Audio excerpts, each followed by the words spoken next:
ಈ ಮನೆಗೂ ನಮ್ಮ ಮನೆಗೂ ಏನೋ ಸಂಬಂಧ ಇದೆ ಅಂತ ಗೊತ್ತಾಯ್ತು.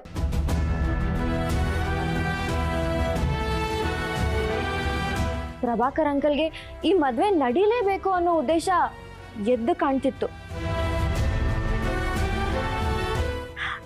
ಈ ವಿಷಯಕ್ಕೆ ನನ್ಗೊಂದ್ ಕಡೆ ಖುಷಿನೇ ಆಯ್ತು. ಮದುವೆ ಆದ್ಮೇಲೆ ಹೇಗಾದ್ರೂ ಮಾಡಿ ಅಂಕಲ್ ಹತ್ರ ಮಾತಾಡಿ ಈ ವಿಷಯನ ಬಾಯ್ ಬಿಡ್ಸೋಣ ಅಂತ ಕಾಯ್ತಾ ಇದ್ದೆ. ಮಾವನ ಮನಸ್ಸಲ್ಲಿ ಒಳ್ಳೆ ಉದ್ದೇಶ ಇದೆ ಅಂತ ಅನ್ಸೋದಕ್ಕೆ ಶುರು ಆಯ್ತು. ಯಾವಾಗ ನಿಶಿ ಅಣ್ಣನ ಮದುವೆ ಮುರಿಯೋ ಹಂತಕ್ಕೆ ಬಂತೋ ಆಗ ಚೀಕು ನಿಮ್ಮನ್ನು ತೋರಿಸ್ದ. ಅಣ್ಣಂಗೆ ನೀವೇ ಸರಿಯಾದ ಜೋಡಿ ಅಂತ ಹೇಳ್ದ. ನಿಮ್ಮನ್ನ ಕಂಡ್ರೆ ನಮ್ಮ ಚೀಕುಗೆ ಯಾಕೆ ಅಷ್ಟೊಂದು ಪ್ರೀತಿ ಅಂತ ನಂಗೆ ಇದುವರೆಗೂ ಅರ್ಥ ಆಗಿಲ್ಲ.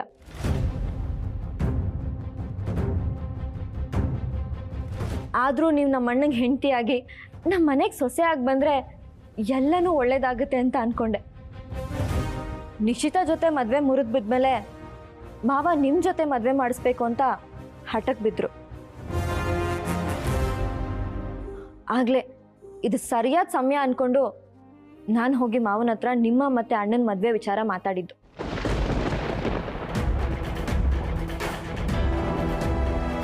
ಹೇಗಾದರೂ ಮಾಡಿ ನಾನು ನನ್ನ ಅಣ್ಣನ ಒಪ್ಪಿಸ್ತೀನಿ, ನೀವು ಶ್ರಾವಣಿ ಅವ್ರನ್ನ ಒಪ್ಪಿಸಿ ಅಂತ ಹೇಳಿದ್ದೆ.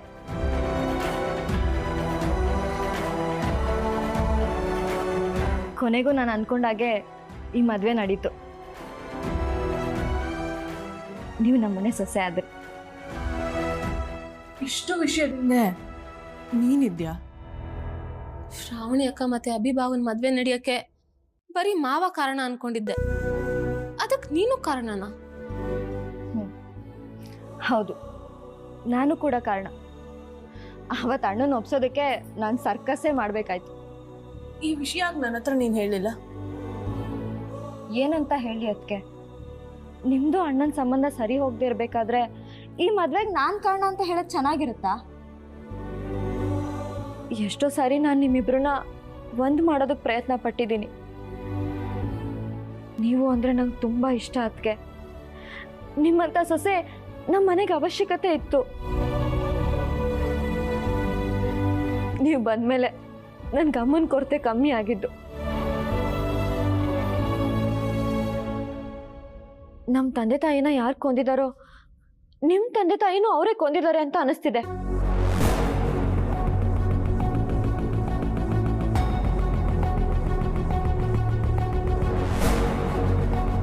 ಯಾವಾಗ ಸತ್ಯ ಹೊರಗಡೆ ಬರುತ್ತೆ ಅಂತ ಗೊತ್ತಾಯ್ತು, ಅದನ್ನು ಮುಚ್ಚಾಕೋದಕ್ಕೆ ನಿನ್ನ ತಂದೆ ತಾಯಿನ ಕೊಂದ್ರು. ಇದು ಸತ್ಯ, ಸತ್ಯ, ಸತ್ಯ.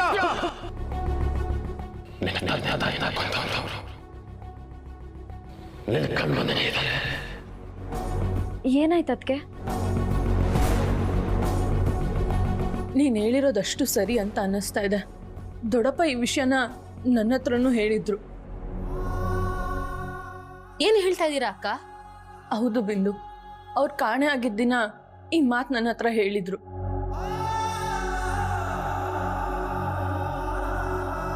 ಆ ಮನೇಲಿ ಕೊಲೆಗಾರರಿದ್ದಾರೆ ಅಂತ ಹೇಳಿದ್ದನ್ನ ಈಗಲೇ ಇವ್ರಿಗೆ ಹೇಳೋದು ಬೇಡ.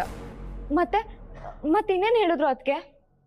ಅದು ಅಷ್ಟೇ ಹೇಳಿದ್ರು. ಯಾರೋ ಯಾಕೆ 4 ಜನನ್ ಕೊಲ್ತಾರೆ? ಅದರಿಂದ ಏನ್ ಕಾರಣ ಇರುತ್ತೆ? ನಾನು ಇದ್ರ ಬಗ್ಗೆ ತುಂಬಾ ಸಲ ಯೋಚನೆ ಮಾಡಿದ್ದೀನಿ. ಯಾಕೆ ಅಂತ ಒಂದು ಚಿಕ್ಕ ಕ್ಲೂ ಕೂಡ ಸಿಕ್ಕಿಲ್ಲ. ನಮ್ಮ ತಂದೆ ತಾಯಿಗೂ ನಿಮ್ಮ ತಂದೆ ತಾಯಿಗೂ ಏನೋ ಸಂಬಂಧ ಇದೆ. ಕೊಲೆ ಮಾಡಿರೋರ್ ಸತ್ಯ ಆ 4 ಜನಕ್ಕೂ ಗೊತ್ತಾಗಿರ್ಬೇಕು.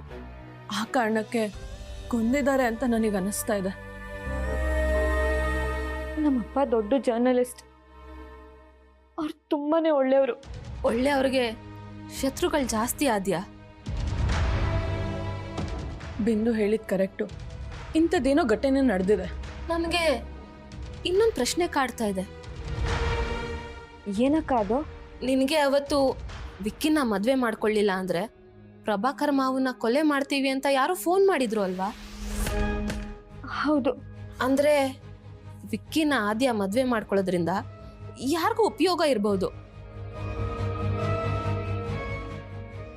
ಆ ಯಾರು ಅನ್ನೋರು ವಿಕ್ಕಿಗೆ ಗೊತ್ತಿರೋರೇ ಆಗಿರ್ಬೋದು.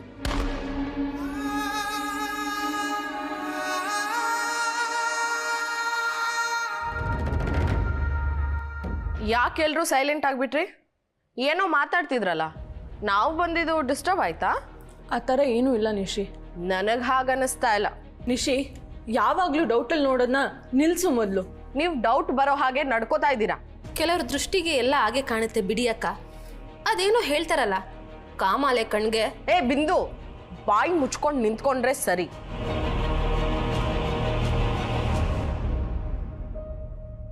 ನಿಶಿ ಸಾಕು. ಅಮ್ಮಯ್ಯ ಬಾ, ನಿನ್ ಜೊತೆ ಸ್ವಲ್ಪ ಮಾತಾಡ್ಬೇಕು. ಬಾ ಅಂತ ಹೇಳ್ದೆ ತಾನೆ.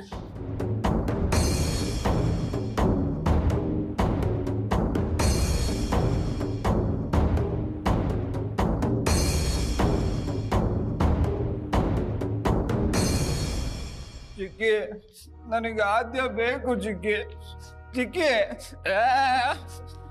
ನನಗೆ ಆದ್ಯ ಬೇಕು ಚಿಕ್ಕಿ. ನೀವು ತಾನೇ ಅವಳನ್ನ ಕರ್ಕೊಂಡು ಬರ್ತೀನಿ ಅಂತ ಹೇಳಿದ್ದು. ನನಗೆ ಆದ್ಯ ಬೇಕು ಚಿಕ್ಕಿ. ನಂಗೆ ಆದ್ಯ ಬೇಕು. ನಂಗೆ ಆದ್ಯ ಬೇಕು ಚಿಕ್ಕಿ. ನೀವು ಅವಳನ್ನ ವಾಪಸ್ ಕರ್ಕೊಂಡ್ ಬರ್ತೀನಿ ಅಂತಾನೆ ಹೋಗಿದ್ದು. ಎಲ್ಲಿ ಆದ್ಯ? ಎಲ್ಲಿ? ನಂಗೆ ಅದೆಲ್ಲ ಗೊತ್ತಿಲ್ಲ ಚಿಕ್ಕಿ. ನಂಗೆ ಆದ್ಯ ಬೇಕು ಬೇಕು ಬೇಕು. ಯಾಕಿದ್ರ ಹುಚ್ಚುಚ್ಚಾಗಿ ಆಡ್ತಾ ಇದ್ಯಾ? ಸ್ವಲ್ಪ ಆದ್ರೂ ಮೆಚುರಿಟಿ ತೋರ್ಸೋ. ನೀವು ಆದ್ಯನ ವಾಪಸ್ ಕರ್ಕೊ ಬಂದ್ರೆ ನೀವೆಲ್ರೂ ಸೇರಿ ನನಗೂ ಅವಳಿಗೂ ಮದುವೆ ಮಾಡ್ತೀರಾ ಅಂತ ಎಷ್ಟು ಆಸೆ ಪಟ್ಟಿದೆ ಗೊತ್ತಾ? ಎಲ್ಲಿ ಕರ್ಕೊ ಬಂದ್ರಿ? ಇದು ಬೇರೆ ನೋಡಿ, ಇಲ್ಲಿ ನೀವು ಆದ್ಯನ ಮತ್ತೆ ಮನೆಗೆ ವಾಪಸ್ ಕರ್ಕೊ ಬಂದ್ರೆ ನಿಮ್ಗೆ ಹೂನಾರ ಹಾಕೋಣ ಅಂತ ಇದ್ದೆ. ನಾನೇನು ಹಾಕಲ್ಲ, ಹೋಗು. ನಾನು ಹಿಂಗೇನು ಹಾಕಲ್ಲ. ಕರ್ಮ, ನಾನು ಆದ್ಯನ್ ಕರ್ಕೊಂಡ್ ಬರಕ್ ಹೋಗಿದ್ದೆ ಕಣೋ. ಅವಳಿಗೆ ಗಂಡನ್ ಮನೆನೆ ಅರಮನೆ ಇದ್ದಂಗಂತೆ. ಅವಳು ಬರಲ್ವಂತೆ ಕಣೋ ಇಲ್ಲಿಗೆ. ಸುಳ್ಳು ಹೇಳ್ತಾ ಇದೀಯ ನೀನು. ಹೌದಪ್ಪ, ನಿನಗ್ ಸುಳ್ಳು ಹೇಳಿ ದೊಡ್ಡ ಕಿರೀಟ ಹಾಕ್ಸ್ಕೋಬೇಕು ನೋಡ್ ನಾನು. ಅವಳನ್ನ ಕರ್ಕೊಂಡ್ ಬರ್ಬೇಕು ಅಂತ ಎಷ್ಟು ಪ್ರಯತ್ನ ಮಾಡಿದ್ವಿ ಗೊತ್ತಾ? ಕೈ ಹಿಡ್ದು ಹೇಳಿದ್ರು ಬರ್ಲಿಲ್ಲ ಅವಳು. ಇಲ್ಲ, ಆದ್ಯ ಆ ರೀತಿ ಹೇಳೋದಕ್ಕೆ ಸಾಧ್ಯನೇ ಇಲ್ಲ. ನೀನೇ ಸುಳ್ಳು ಹೇಳ್ತಾ ಇದೀಯ. ಹಾಗಾದ್ರೆ ಒಂದ್ ಕೆಲ್ಸ ಮಾಡು, ಡೋಲು ಡಂಗೂರ ಸಮೇತ ಹೋಗಿ ಕರ್ಕೊಂಡ್ ಬಂದ್ಬಿಡು. ಬಿಡು, ನಾನೇ ಕರ್ಕೊ ಬರ್ತೀನಿ. ಎಲ್ಗೋ ಹೋಗ್ತಾ ಇದ್ಯಾ? ನೀನೇ ಹೇಳ್ದಲ್ಲ ಆದ್ಯನ್ ಕರ್ಕೋಬಾ ಅಂತ. ನಾವ್ ಹೋಗಿ ಮಂಗಳಾರತಿ ಮಾಡಿಸ್ಕೊಂಡ್ ಬಂದಿದ್ ಸಾಲ್ದ? ಇವಾಗ ನೀನ್ ಹೋಗಿ ಮಂಗಳಾರತಿ ಮಾಡಿಸ್ಕೊಂಡ್ ಬರ್ಬೇಕಾ? ಗಂಡ ಆದವನ್ಗೆ ಮಂಗಳಾರತಿ ಮಾಡೋದ್ರಲ್ಲೇನಿದೆ? ನನ್ ಕರ್ಮ ಕರ್ಮ ಕರ್ಮ. ನಮ್ಮ ಅಕ್ಕನ ಹೊಟ್ಟೆಲ್ ಯಾಕೋ ಹುಟ್ಟೆ ನೀನು? ನಾನು ಯಾವಾಗ್ಲೂ ಅದನ್ನೇ ಯೋಚನೆ ಮಾಡ್ತಾ ಇರ್ತೀನಿ. ಅಮ್ಮನ ಹೊಟ್ಟೆಲಿ ಹುಟ್ಟೋ ಬದಲು ನಿನ್ನ ಹೊಟ್ಟೆಲಿ ಯಾಕೆ ಹುಟ್ಟಬಾರ್ದಾಗಿತ್ತು ಅಂತ. ಅಪ್ಪ ತಂದೆ, ದೊಡ್ಡ ನಮಸ್ಕಾರ. ನಂಗೆ ಆಲ್ರೆಡಿ 2 ಹೆಣ್ಮಕ್ಳಿದ್ದಾರೆ, ಅವರೇ ಸಾಕು. ನೋಡ್ದ್ಯಾ ಇಷ್ಟು ದಿನ ತನಕ ಮಗ ಅಂತಿದ್ದೆ, ಈಗ ಬೇಡ ಅಲ್ಲ? ನಾನು ಬೇಡ ಅಲ್ಲ? ಮತ್ತೆ ನೀನ್ ಹೀಗೆಲ್ಲ ಆಡಿದ್ರೆ ಯಾವಳು ಸಹಿಸ್ಕೋತಾಳೋ? ಅದೇ ಸಹಿಸ್ಕೊಂತಾಳೆ. ನೀನು ಹೇಗೋ ಅರ್ಥ ಮಾಡಿಸ್ಲಿ. ನೀನೇನು ಅರ್ಥ ಮಾಡ್ಸೋದು ಬೇಡ ಚಿಕ್ಕಿ. ಆದ್ಯ ನನಗೋಸ್ಕರ ಕಾಯ್ತಾ ಇರ್ತಾಳೆ. ಹೋಗಿ ಕರ್ಕೊಬೋಣ ಬಾ ಚಿಕ್ಕಿ. ಅಬಿಗೆ ನಿಂಗೆ ಸರಿಯಾಗಿ ಕರೆಯಕ್ ಬರಲ್ಲ. ನಾನಾದ್ರೆ ಪ್ರೀತಿಯಿಂದ ಕರಿತೀನಲ್ಲ, ಬರ್ತಾಳೆ. ಬಾ ಚಿಕ್ಕಿ. ಅಮೇಯ ಇದನ್ನಲ್ಲ, ಅವ್ನು ಆದ್ಯನ್ ಪ್ರೀತಿ ಮಾಡ್ಲಿಲ್ಲ ಅಂದ್ರೆ ಅವಳು ಯಾಕೆ ಇರ್ಬೇಕು ಅಲ್ಲಿಗೆ? ನಾನು ಅವಳನ್ನ ಪ್ರೀತಿ ಮಾಡ್ತೀನಿ, ತುಂಬಾ ಚೆನ್ನಾಗಿ ನೋಡ್ಕೊಳ್ತೀನಿ. ಬಾ ಚಿಕ್ಕಿ, ಕರ್ಕೊ ಬರೋಣ. ಓ ಗಾಡ್, ನನ್ ಬೆನ್ ಹಿಂದೆ ಬೇತಾಳ ತರ ಬಿದ್ದಿದ್ಯಲ್ಲೋ ಮಾರಯ್ಯ. ಓಹೋ, ನಾನು ನಿನ್ನಿಂದೆ ಬಿದ್ದಿಲ್ಲ, ನಾನು ಆದ್ಯನಿಂದೆ ಬಿದ್ದಿರೋದು. ಚಿಕ್ಕಿ ಬಾ ಚಿಕ್ಕಿ, ಆದ್ಯನ್ ಕರ್ಕೊ ಬರೋಣ ಪ್ಲೀಸ್. ಕೈ ಬಿಡು, ಅದು ಕಾಲ್ ಬರ್ತಿದೆ.